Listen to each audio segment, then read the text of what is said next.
By day, he was a billionaire. By night, a janitor. But not because he had to be. He was the CEO of a billion-dollar corporation.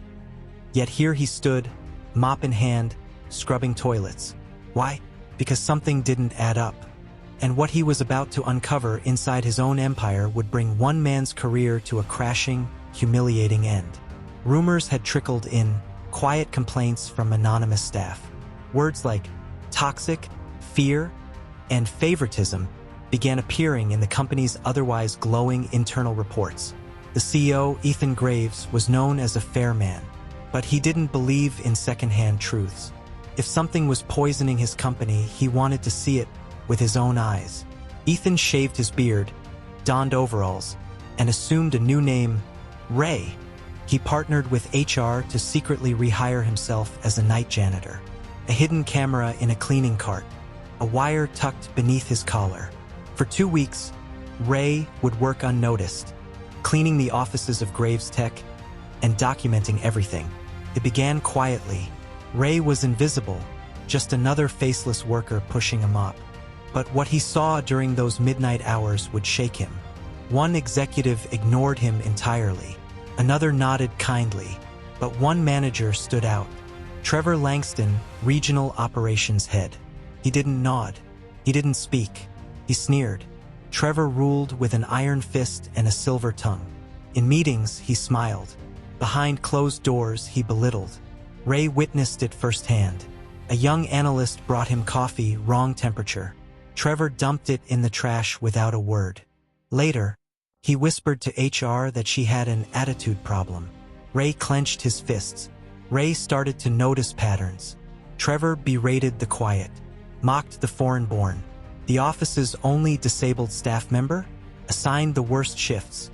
Every night, Trevor passed by Ray and spat chewed gum in the bucket. No words, no thanks, just disrespect. And it wasn't just him. Some followed Trevor's lead, but others shone. One woman, Maria, stayed late every night without pay. She cleaned the kitchen before Ray even arrived. "Helps keep morale up," she whispered, smiling. Another, Darnell, noticed Ray struggling with a heavy trash bin. He helped, no questions asked. These were the people holding Graves Tech together, unseen, unrecognized, until now. Then came the breaking point. Trevor caught Ray accidentally bumping his desk with the mop. He stood, livid. "You people never watch where you're going," he snapped. Ray looked up. "You people?" The room went silent. Trevor's assistant, a woman of color, looked away. That was the moment the CEO knew. This wasn't just arrogance. It was rot. Ray gathered footage. He spoke to staff quietly, carefully. Hidden microphones, voice memos. He documented every insult, every slight, every abuse. And when he had enough, he vanished.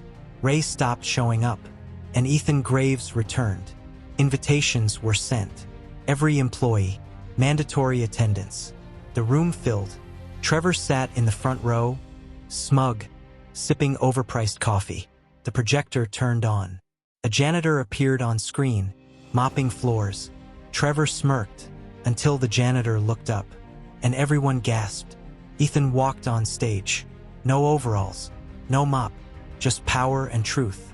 "Some of you know me as your CEO, but for 2 weeks, I was Ray, your janitor, and what I saw shamed me." The room froze. Eyes turned to Trevor. Trevor's smirk melted. Ethan didn't raise his voice. He didn't need to. He played recordings.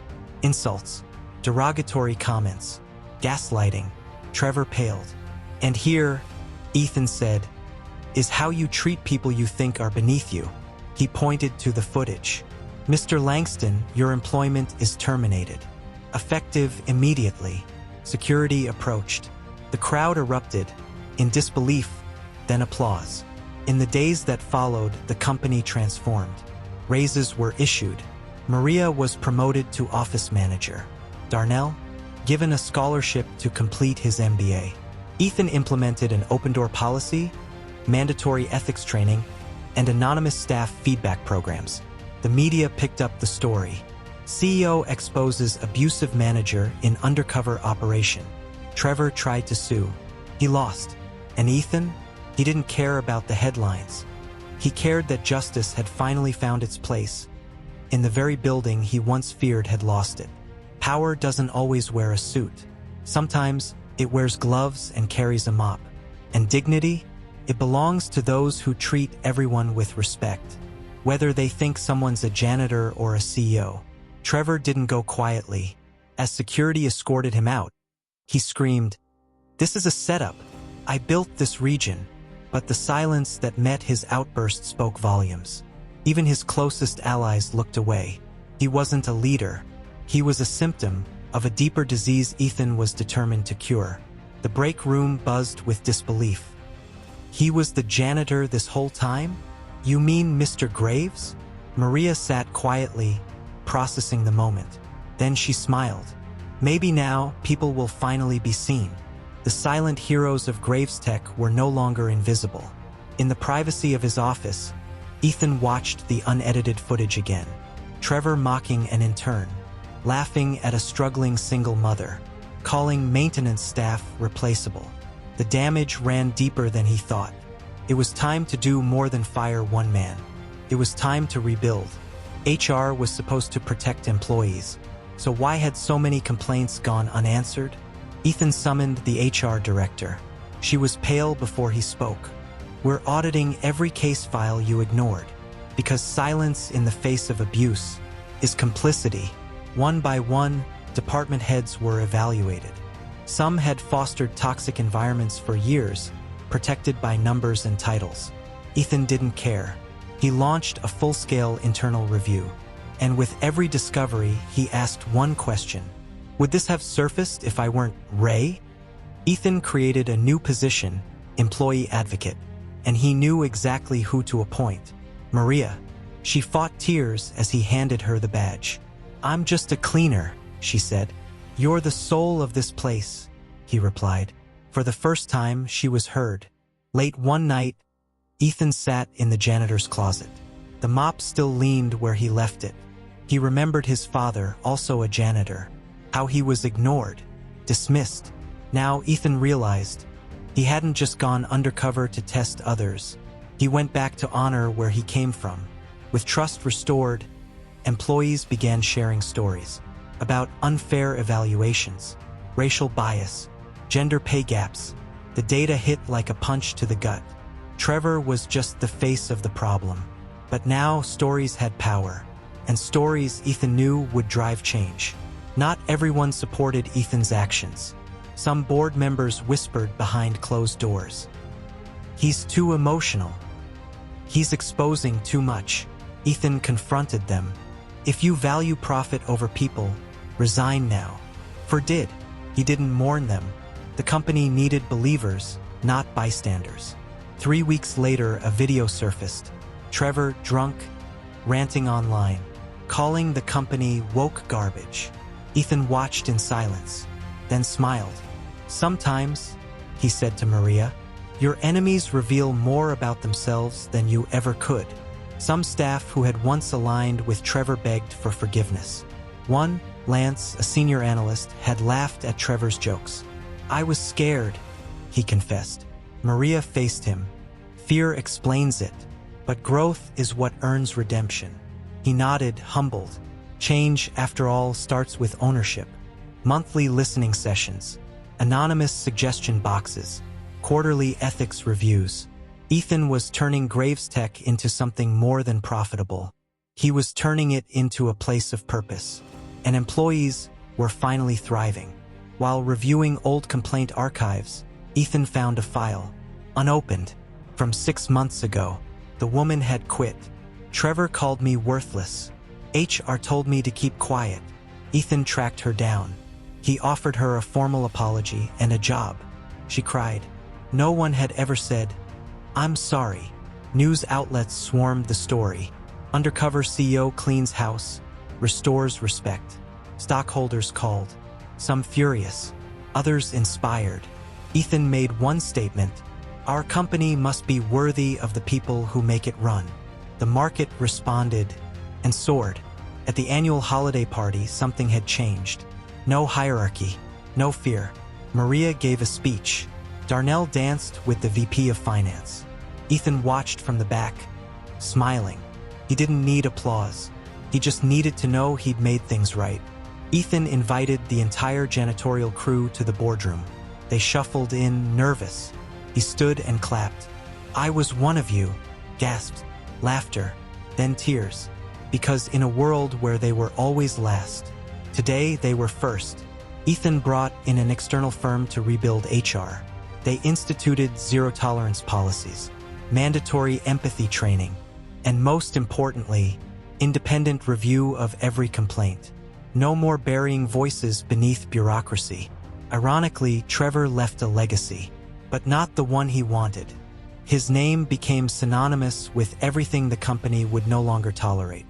Every training video now started with one line: "Respect is not optional." Ethan formed an internal ethics council, made up of diverse employees, not executives. Their job? Review policies, investigate concerns, and hold leadership accountable. They were given real power, because oversight without authority is theater. Years later, a new employee read about the janitor CEO in orientation. She asked Maria, "Was that story real?" Maria smiled. "Oh, it was real, and it changed everything." The story had become legend, but the lesson was eternal. Just when Ethan thought the dust had settled, an envelope arrived. No return address. Inside, photos, Trevor, a USB drive, and a single typed note. "You only saw the surface. Dig deeper." The past wasn't buried. It was waiting. The USB was encrypted. Maria helped Ethan crack it. What they found: recordings. Trevor bragging to another executive, William Kerr. "They'll never trace it to us." About what? Ethan leaned forward, then heard it: firing whistleblowers before their reports hit legal. William Kerr was Gravesteca's chief legal officer. Respected, untouchable. He'd survived 4 CEOs. But now, Ethan had evidence he helped cover up dozens of complaints. Worse, he silenced employees who knew too much. Trevor was the weapon. Kerr was the puppet master. Ethan's assistant found a missing personnel file. Jane Whitlock, fired 2 years ago after reporting a manager's harassment. But her final email was chilling. "If anything happens to me, check the 11th floor cameras." That floor had been offline for maintenance, or so Trevor claimed. Jane wasn't dead, but she had disappeared off-grid. With effort, Ethan tracked her to a rural cabin. "I never stopped looking over my shoulder," she said. And when he showed her the USB, she whispered, "You don't know what you've started." Jane revealed a contract, buried in a stack of NDAs. A forced settlement, signed under duress, proved by Kerr. The amount? $50,000 to disappear. Ethan was sick. This wasn't just a culture problem. It was corporate abuse. Ethan launched a covert audit of Gravesteca's legal department. The result? Dozens of NDAs tied to misconduct cases. Most victims were women. Several were immigrants. And the same name appeared again and again. W. Kerr. Ethan presented the findings. Some board members flinched. "Do we really want this in the press?" Ethan stared them down. "We don't have a choice. We have a responsibility." He gave them 1 hour. Stand for the truth or resign. For board members resigned, but the rest stood with Ethan. He called a press conference, unveiled the abuse, announced sweeping reparations, and revealed Kerr's removal. The stock dropped. The public gasped. But for once, truth wasn't sacrificed for profit. With Jane's cooperation and the recordings, Ethan went to the DA. A formal investigation began.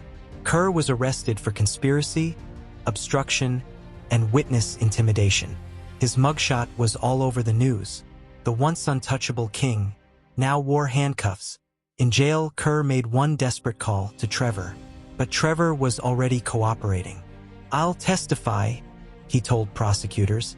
"Just cut me a deal." He handed over emails, phone logs, even names. Trevor wasn't just a tyrant. He was the key witness. Ethan brought Jane to HQ. Employees who once feared the building returned. a former receptionist, an engineer who left tech.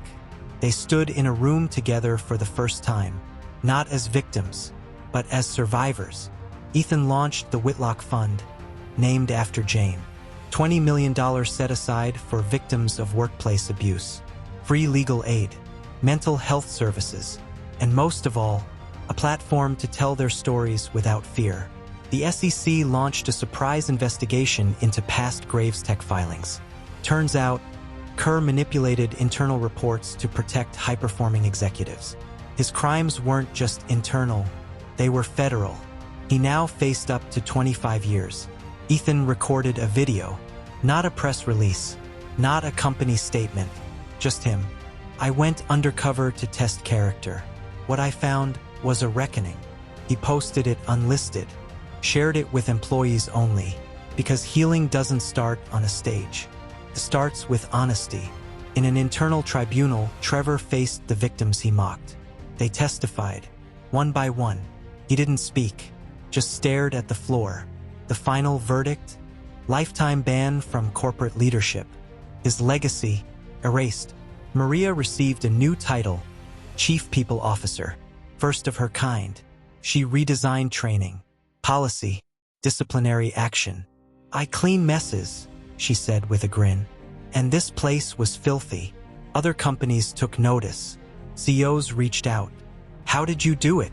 Ethan responded, "By listening to the people no one sees." Change was contagious, and Graves Tech was ground zero. Maria found an old email from her first week.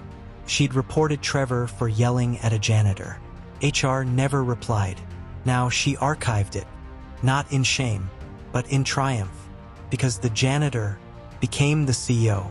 Ethan stood on the rooftop overlooking the city. No cameras, no noise, just peace. Justice hadn't come easy, but it had come, not just for him, but for every soul once silenced. Graves Tech didn't just survive a scandal. It was reborn in truth. Stay tuned for more chilling cases on Cold Case Chronicles, where the truth is always darker than fiction. If you haven't already, make sure you're subscribed to Cold Case Chronicles. We dive deeper into the most chilling, unsolved mysteries, and together, we uncover what was left behind. Like, share, and leave a comment below. We want to hear your thoughts. Stay vigilant. Stay curious. The truth never rests.